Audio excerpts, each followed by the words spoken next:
Hi, my name is Axel Feldman, and I am a high school student who worked in Dr. Mayan's lab for a couple months. I will be presenting this lesson on finding differentially expressed genes with Python, building off of the basic introduction in the Introduction to Python lecture. These slides were originally created by Ed Chen. So, why are we using Python? First of all, it's quite easy to use, it's decently fast, and it's free. It's also quite familiar feeling if you already know another programming language. Python, of course, also has its disadvantages. It does not have many plotting options, it cannot do matrix operations, and it is not widely used for data analysis. It has fewer built-in functions, and we will be heavily relying on third-party modules of SciPy, NumPy, and Matplotlib to work our way through the differentially expressed gene finding. So, we start with the basic sample data in Excel. We have our rows of probe IDs on the microarray chip and our sample columns. Here we have 3 sample control columns and 3 sample knockout columns. The data in the table is gene expression values. The first step to finding differentially expressed genes is to import the data file. In Excel, the data must be first cleaned up and exported as a tab delimited or comma delimited file to be parsed by the Python code. The split command will use a certain character as a splitting point, in this case commas or tabs, that will generate lists out of the line of text. We will then store the data in a dictionary structure with the probe IDs as keys and the lists of expression values as values. Here is a basic example of how this could be executed. We first import, separate the header, then begin creating our dictionary from the lines of text. Functions are Python objects.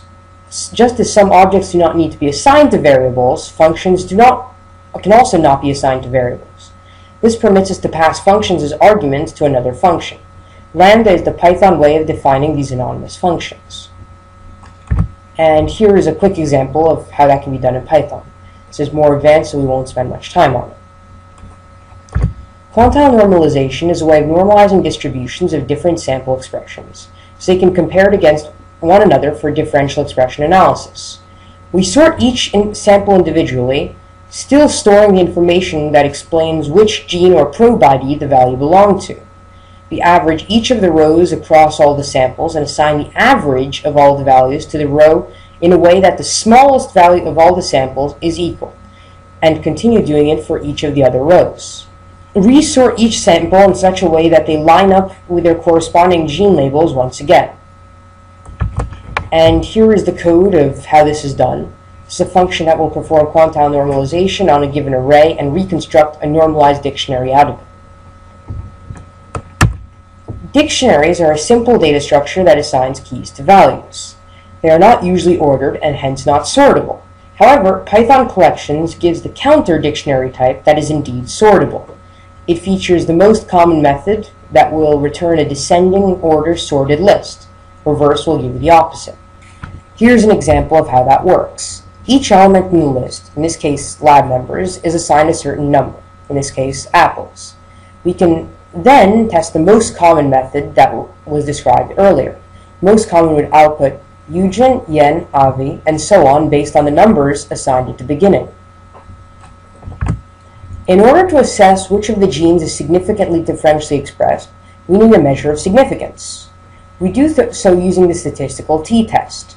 It is usually used to determine if 2 data sets are significantly different from one another.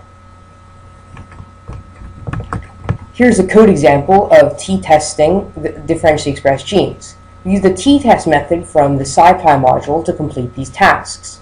Please note that the last part of the code will identify whether the gene is differentially expressed up or down based on the sign of the p-value generated. ANOVA, or analysis of variance, is a multi-group t-test. It is used to find genes that differentiate significantly between the control and experimental groups while being similar among the replicates within their group. Here is the simple code that uses the SciPy library as well, in this case calling the f one-way ANOVA function. List comprehensions are in a sense a one-line for loop that acts only on a specific list. You can filter with them or alter each element in your list. Instead of writing out multiple line for loop, you can write a short list comprehension to do the same thing as well here. Here they will allow us to compute the largest variances from our previous ANOVA set. Corrections and cutoffs are an important part of outputting a set of differentially expressed genes. Some gene differential expressions are more significant than others, and it's important to know how to deal with this variety of data. When doing many t-tests, the probability of getting false positive greatly increases. So in order to avoid this, in our output data, we lower the cutoff for our output or apply more sophisticated methods.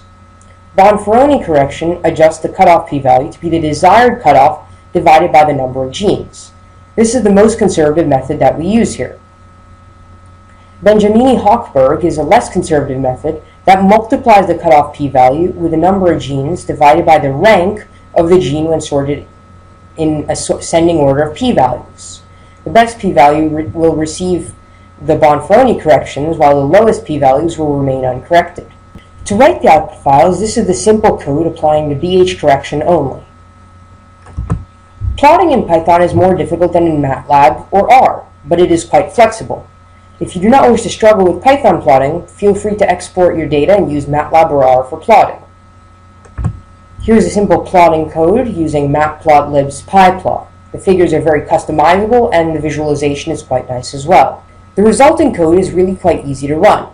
Simply run the file which is posted and run the parsing function calling the arguments as the file which you wish to parse, your control and experimental identifiers as a list of strings, or as their indices within the list of all the samples.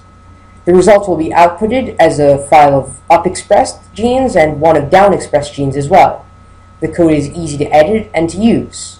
You don't have to be a Python expert to be able to do what we're doing here.